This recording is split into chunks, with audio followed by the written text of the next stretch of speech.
Every time we do this, I have to fight off ridiculous suggestions from the This Week team. I did tell them I'm no fish thrower, but it seems I've been sent off to catch Andrew and Molly's dinner. It's scraping the barrel, but at least I'll be out in the fresh air. It's a bit whiffy in here. Or is that Michael's cologne? Hope he hasn't left his tackle anywhere around.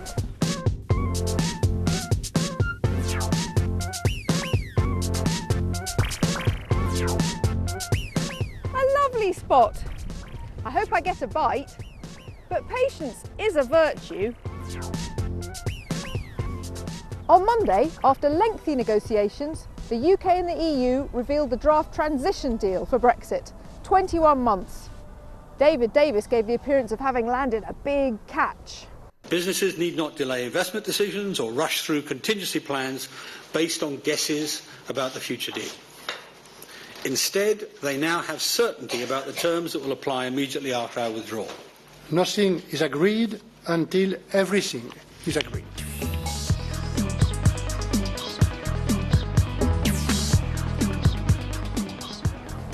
Some of the waters are still murky. The Northern Ireland border spawns anxiety on all sides. One issue important to the Brexiters did get away. The UK will not regain control of its fishing waters until after transition. Michael Gove described this result as suboptimal, and he was then baited by the SNP. Can I just say, what a load of codswallop from a Secretary of State who's all out at sea on this issue. Isn't it time that he and his Scottish Tory sprats were also discarded? Never before has the phrase "done up like a kipper" seemed more appropriate as they experience once again the United Kingdom government betraying Scottish fishing communities.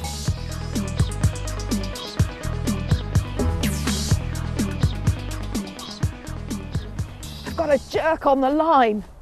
Nigel Farage accused the government of lacking guts, and protesters hired a trawler to take their case up the Thames to the Commons. But not all the Eurosceptics were of the same school of thought.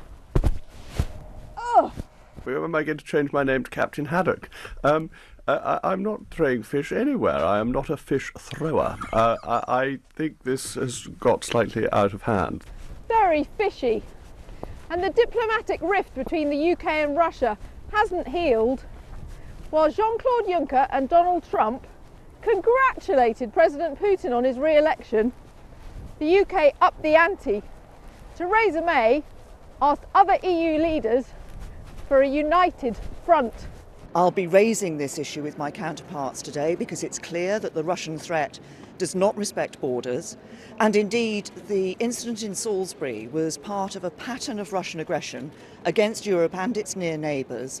Boris Johnson agreed at a select committee hearing that President Putin was likely to use the World Cup in the way that Hitler had used the 1936 Olympics. I think the comparison with 1936 is certainly right, and I think it's an emetic prospect, frankly, to think of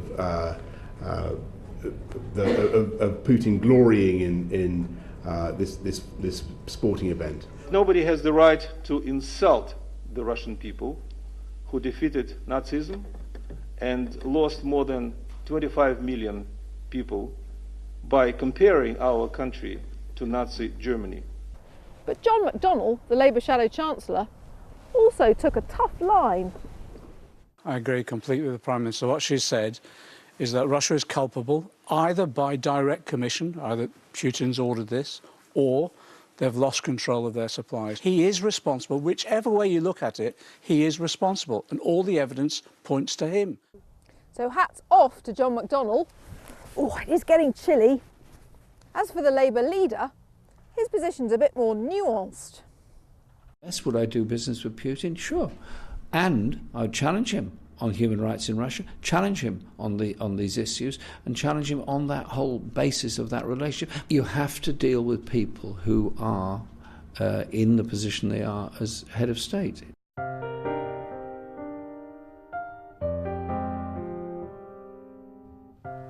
Slippery?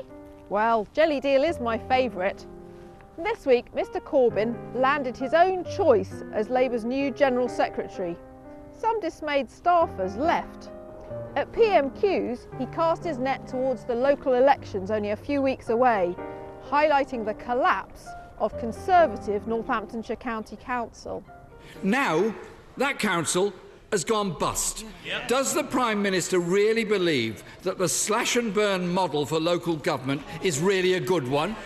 After a weak start, Mrs May waded in.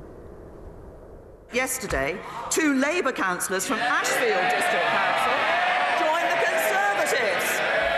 They said, both locally and nationally, the Labour Party has been taken over by the hard left, who are more interested in fighting internal ideological battles than standing up for the priorities of working men and women. Ooh, I think I've got one! The Health Secretary hailed some good news for NHS workers, with a 6.5% pay rise across 3 years and more for the lowest paid. Not everyone went for it hook, line and sinker. Today's agreement on a new pay deal reflects public appreciation for just how much they have done and continue to do. Rarely has a pay rise been so well deserved for NHS staff who have never worked harder. I think the devil is in the detail, and our members that met yesterday were absolutely going through the details and couldn't see how this was going to claw back years of pay cuts. Finally a catch! And what a beauty! It reminds me of someone. Andrew, back to you.